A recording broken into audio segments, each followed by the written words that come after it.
при Патос, гръцката фирма за харпунджийско оборудване, има доста новости. Решихме да ви направим едно кратко ревю.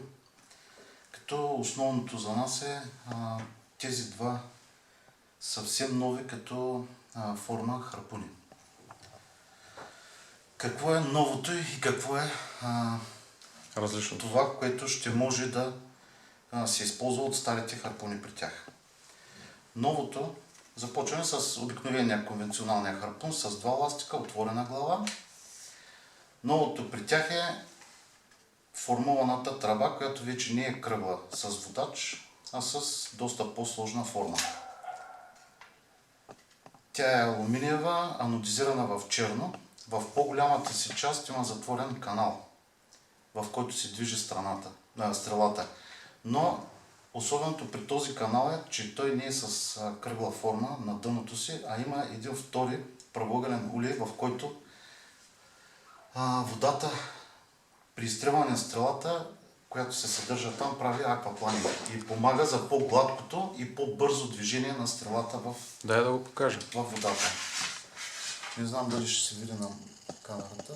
Тук в долната част има втори канал, правоъгълен, който е с дълбочина, така като гледам, не повече от милиметър, който съдържа вода, необходима за смазка при изстрелването на стрелата. И прави ефекта аквапланинг. Аквапланинг, да. Другото, което е хубаво при този вид тръба, е, че без да е вързана стрелата, тя не може да падне от харпуна. В началото на главата, до около 15 см от тръбата, има отворена част, където да се постави лесно стрелата. И още малко го извърти, така да се вижда как стрелата. Да. В задната част е също така направено. Има отнемане на канала. За по-лесното поставяне на стрелата при зареждането на харпуна. Ето. Поставя се отгоре и в момента, в който вече е влязла в канала, оттам нататък тя само се отива до спусъка. В момента е заключена. Главата съответно е чисто нова, с две дупки отделни. Различна. Да. Различен дизайн. С две дупки с подвеждане на ластиците. Всеки един ластик си има легло. Стрелата е производство на Патос, Сандвик стомана, с кулски перки. 6,75. 6,75. Трикоспидно заточване на върха. Два ластика, червени TNT, 16 мм с динема жълъди, подготвени, готов за работа. Другото важно нещо, което трябва да споделим е това отдебеление, което се поставя допълнително, те наричания поплавък, който помага харпунът да бъде с положителна, почти лека положителна плаваемост при всяка една дълбочина. То е направено от много издържлива на удари, на отдраскване пластмаса от лед, специално за формата на тази тръба. Неутрална плаваемост, но във всяка една дълбочина. Точно. Дръжката притежава стария спусък на лазера, който е изцяло метален. Ето този. Той е добре познат на всички. Най-копираният спусък. Са окупирали. Дръжката е подобна на D'Angelo 2, само че, както виждате, D'Angelo 2 има малко по-различна форма, защото тук вече D'Angelo 3 е за елиптична тръба, а не е за кръгла като D'Angelo 2. Вложката, която е избрана за стандартно вграждане, е универсалната на D'Angelo 2, ето е, която се предлага като отделна част. Всеки може да я замени лесно с анатомичната, ако му е по-удобна.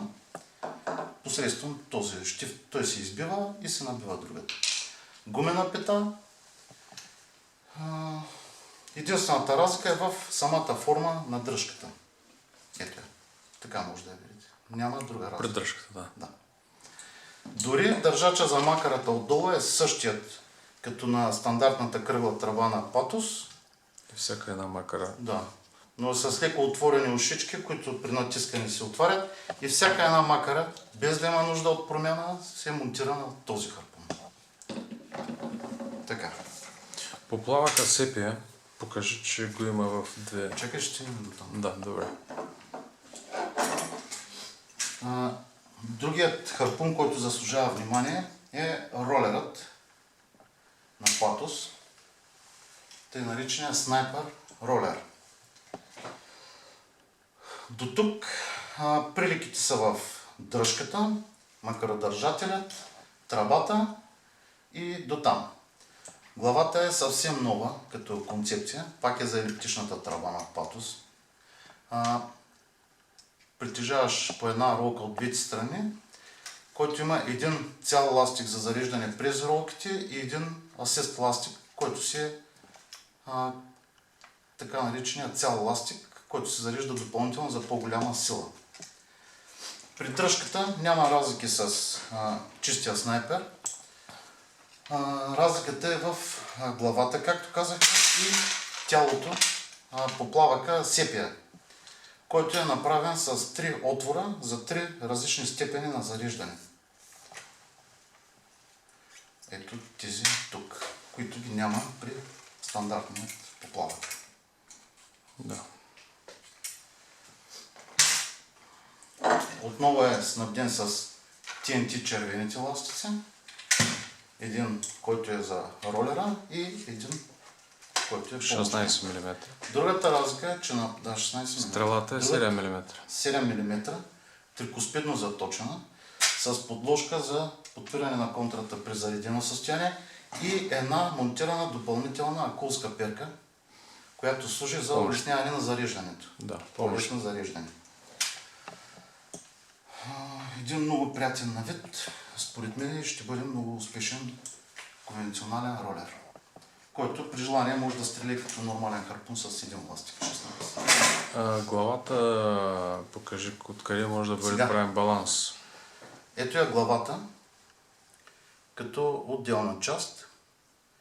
Тя има две места, които при поставяне в тялото могат да бъдат поставени или поплавъци, или уловни тежести за по-добрия баланс.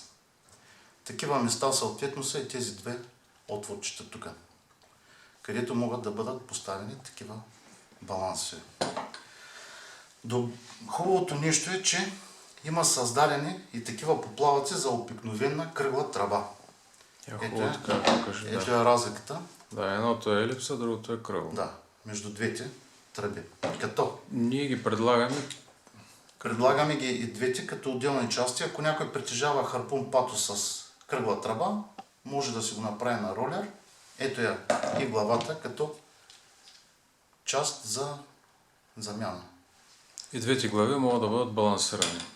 Тази, както старата отворена глава, пак си има 4 места за поплавъци или утежнение, кой както му е необходимо. Като монтирането става много лесно, просто е достатъчно да бъде подпъхната тръбата и подлепена с лепило, което разполагате. Дали ще бъде някакъв технически канаколит или някакво подобно секундно лепило, може да бъде залепено тук. Главата съвсем нормално поставя се и съвпада отвора с разпобития отвор на всяка една тръба. Алуминиева или карбонова, но това е необходимият диаметър, за да бъде толкова стегнато поставена, т.е. външен 30, докато алуминиевите тръби с външен диаметър 28 мм ще има нужда от малка подложка от полиуретан или някакъв вид силикон. Общо взето, това са новостите за Патоса при харпуните, с изключение на един лазер ролер, който е на базата на карбоновата тръба с данджел 2 дръжка, главата за ролера, която е за кръгла тръба и поплавъка, който е за кръгла тръба.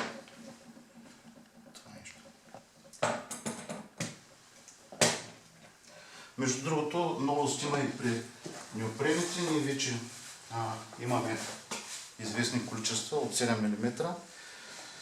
Новото при него е, че всички шелове, за да не пропускат вода излишно вътре и да охлаждат тялото, са така наречените термозалепени отгоре шилове. Има много меко ръбче, гладко на лицевия отвор и на отворите на ръкавите. Усилени лакти. Нагръдника е доста голям, който зарежда в коремната полост, който зарежда на гърдите. Отвора за лицето е достатъчно малък, за да бъде защитено лицето и при студена вода, но е достатъчно голям, за да поеме маската. Другото много хубаво нещо е допълнително увеличената височина на талията, като в задната част е задигната допълнително, за да може да осигурява достатъчно комфорт и термоизолация на областта в кръста.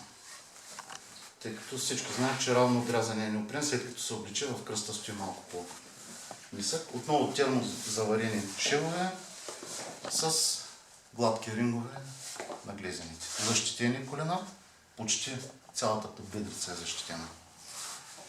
Ясно значение, дебелина, стоп-латера, емблемата заради шивовете присъства.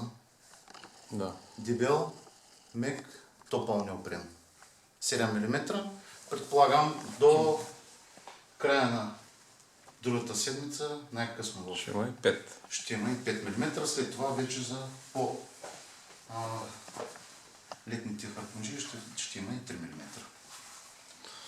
Това е.